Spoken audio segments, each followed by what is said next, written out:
Мне хотелось бы акцентировать свое внимание с тем, с чем довелось столкнуться мне как кандидату по мажоритарному округу номер 30.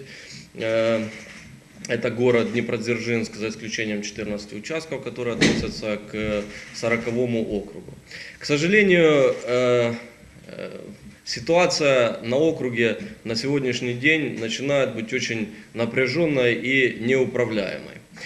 Дело в том, что еще в начале июня ко мне пришла в голову идея, чтобы мы собрались после того, как выдвинут всех кандидатов и будет окончательно утвержден список по кандидатам по этому округу, чтобы собрались все кандидаты и заключили своеобразный такой договор о том, чтобы не использовать черных технологий, не использовать компромата, не использовать разных грязных вещей, в предвыборной гонке, чтобы выборы на 30-м округе стали образцом политической борьбы идей, а не борьбы каких-то незаконных технологий.